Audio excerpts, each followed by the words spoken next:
समय की बात है। एक बहुत खूबसूरत राज्य था। उस राज्य में बहुत ही लालची आदमी रहता था जिसका नाम था कलंदर। वह उस राज्य के राजा के लिए कर जमा करने का काम करता था और उसी राज्य में रहता था। उसका काम राजा के लिए कर जमा करना था। कलंदर जिस चीज को चाहता उसे पाने के लिए लोगों से कर लेने के नियमों को बदल देता और कर के नाम पर उनसे जो चाहता वह हासिल कर लेता। सभी लोग ध्यान से सुनो, राजा ने इस महीने से कर में बढ़ोतरी कर दी है। ये तो हर महीने का है, आप तो हर तरह की चीज पर कर बढ़ा देते हो। ये मेरा नहीं, राजा का आदेश है जिस पर हम सबको सहमत होना होगा। वैसे भी कौन सा ऐसा महीना गया है जो आप बिना कर लिए हुए यहाँ से निकले हो? कलंदर अपने मन में सोचता है, अगर कर नहीं लिया तो अपना घर कैसे भरूंगा? राजा के यहाँ नौकरी इसीलिए तो की थी। अब आप कर में क्या लोगे? जैसे उनकी बकरियां, बैल, फसल इत्यादि। धीरे धीरे कलंदर के लालच की आदत की बात पूरी जगह फैल गई। कलंदर के कारण सब लोग वहाँ पर रहने से डरते थे। उसके पड़ोसी गांव में राघव नाम का किसान रहता था। राघव का एक बेटा था विशाल, जो बहुत ही चालाक और बुद्धिमान था। राघव का परिवार बड़ी गरीबी में जी रहा था, लेकिन राघव का सपना था कि उसका बेटा एक बहुत बड़ा आदमी बने। यही सोचते हुए वो घर से निकलकर अपने पड़ोस के चाय वाले के पास गया। वहाँ पर उसके दोस्त बैठे थे और चाय पी रहे थे। चाय की चुस्की लेते हुए उनके बीच कलंदर की बात शुरू हो गई। कलंदर के बारे में पता चला, उसने फिर कर बढ़ा दिया है। हाँ, जब देखो कुछ ना कुछ ले जाता है कर के नाम पर।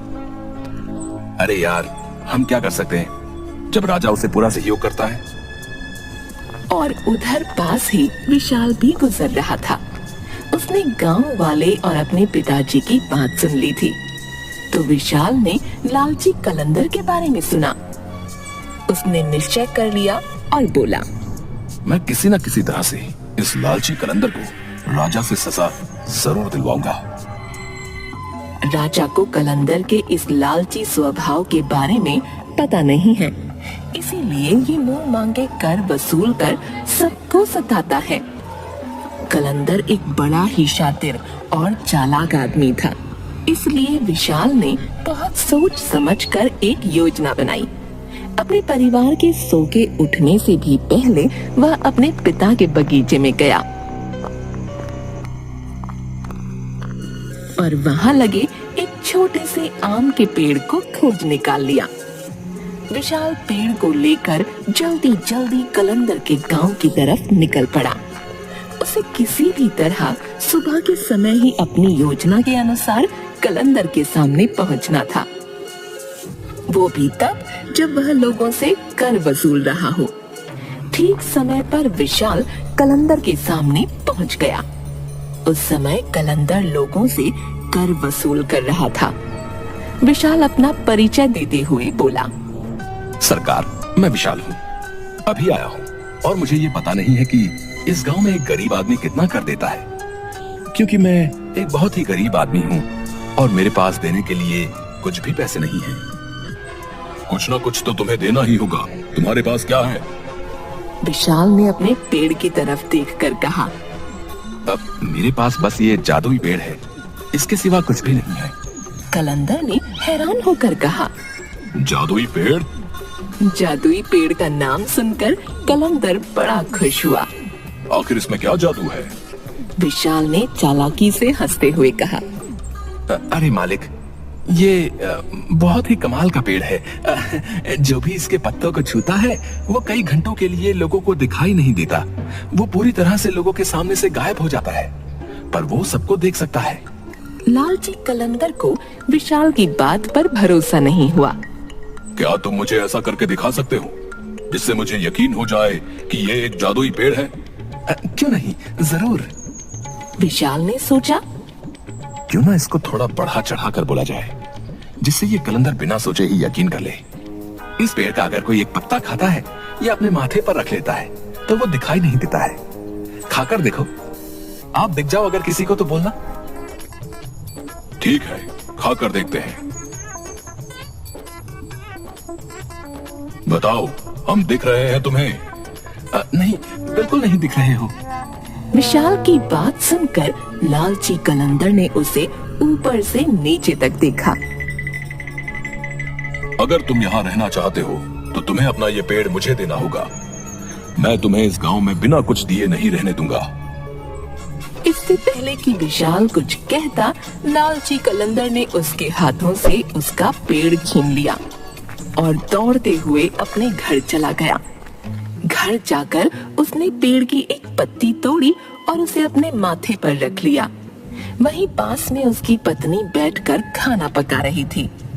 उसने अपनी पत्नी से पूछा, सुनो, क्या तुम मुझे देख सकती हो? पत्नी को कलंदर की बात सुनकर बहुत गुस्सा आया और वह बोली, क्या नहीं देख सकती क्या मैं तुमको? अंधी नजर आती हूँ? अब कलंदर बड़ा परेशान हो गया। वह भागते हुए दूसरे कमरे में गया और उसने पेड़ की दूसरी पत्ती तोड़कर फिर अपने माथे पर लगाई। फिर वापस रसोई घर में आकर बोला, अब क्या तुम मुझे देख सकती हो? अब तो उसकी पत्नी को बहुत ज्यादा गुस्सा आने लगा। वह जोर से बोली, तुम्हारा दिमाग तो ठीक है, आखिर तुम कहना क्या चाहते हो? क्या मैं तुम्हें देख पाऊंगी? क्या तुम्हें लगता है कि मेरी आंखें खराब हो गई हैं? लालची कलंदर बड़ा ही परेशान हुआ। वह फिर कमरे में गया, फिर पेड़ की पत्ती तोड़ी, फिर उसे अपने माथे पर लगाया और फिर अपनी पत्नी के पास गया। फिर से दोहराया, क्या तुम मुझे अब देख सकती हो? पत्नी कलंदर के लगातार इस पागलपन से बड़ी परेशान हो गई थी। आखिर गुस्सा होकर उसने कहा, नहीं, मुझे तुम दिखाई नहीं पड़ रहे, मैं तुम्हें नहीं देख सकती। लालची कलंदर तो जैसे यही सुनना चाहता था। वह खुशी से पागल हो गया।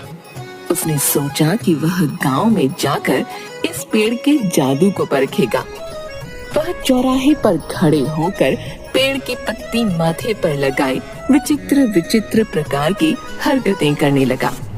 किंतु किसी गांव वाले ने कुछ भी नहीं कहा, क्योंकि वह उससे बात नहीं करना चाहते थे, क्योंकि उन्हें डर था कि कहीं वह उनसे कर न मांगने लगे। लेकिन गांव वालों के कुछ भी न कहने से लालची कलंदर ने समझा कि वह पेड़ सचमुच ही जादुई है। फिर उस दिन के बाद उसे जो चीज पसंद आती वह उठा कर ले जाता। वह बाजार जाता, किसी दुकान से बांसुरी, किसी दुकान से फल फूल, कहीं से कपड़े उठा लाता। सब उसे ऐसा करते देखते पर डर के मारे उसे कभी मना नहीं करते। लेकिन वह लालची कलंदर यह समझता कि वह किसी को दिखाई नहीं देता, इसलिए कोई उसे कुछ नहीं कहता।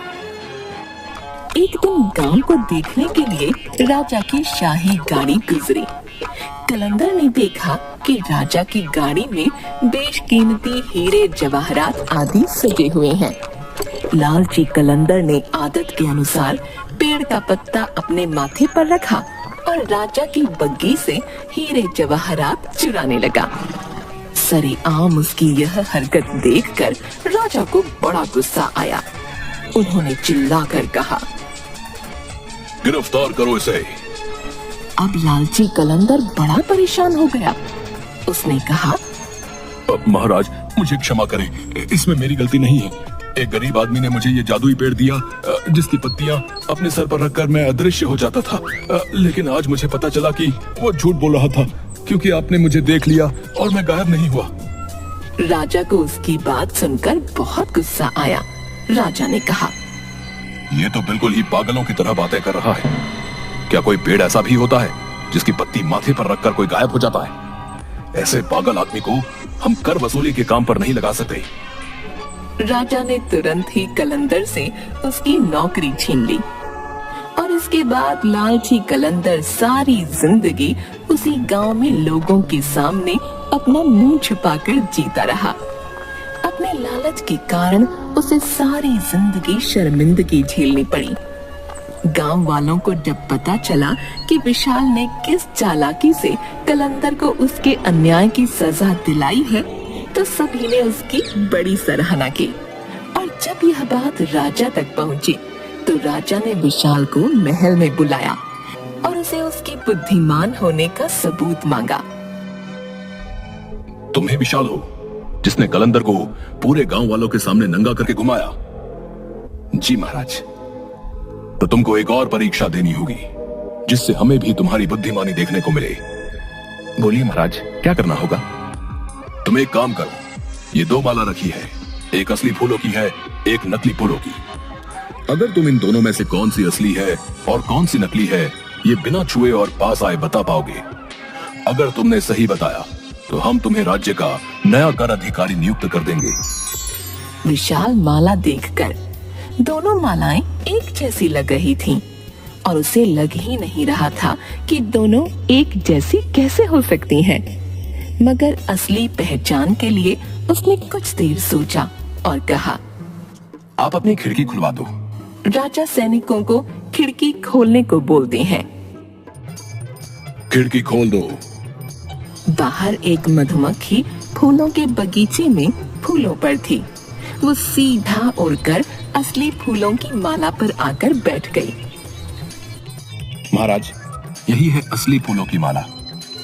राजा सोच में पड़ गया था। इसने तो माला को छुआ भी नहीं था, इसको कैसे पता चला कि ये माला असली है? उसने विशाल से पूछा। तुमको कैसे पता चला कि ये असली माला है? ये बहुत ही आसान था। कैसे? हमें भी समझा सकते हो? आपकी जो खिड़की है वो आपके बगीचे के बिल्कुल पास में है। आपके बगीचे में फूल लगे हैं और उन पर मधुमक्खियां मंडराती रहती हैं। उसी तरह जो असली फूल होता है उस पर मधुमक्खी बैठ जाती है। मैंने भी वही सोचकर आपको खिड़की खोलने को कहा। जिस तरह से मधुमक्खी बाहर से आ गई और असली माला पर आकर बैठ गई है। तुम तो सच में बहुत होशियार हो, मुझे ये देखकर अच्छा लगा। राजा ने विशाल की बुद्धिमानी देखकर विशाल को ही कर वसूली की नौकरी दे दी और विशाल न्यायपूर्वक गांव में कर वसूली का काम करते हुए आराम से जीवन बिताने लगा। लालच और अन्याय के कारण कलंदर को अपनी जिंदगी लोगों के ताने सुनकर शर्मिंदगी के साथ बितानी पड़ी।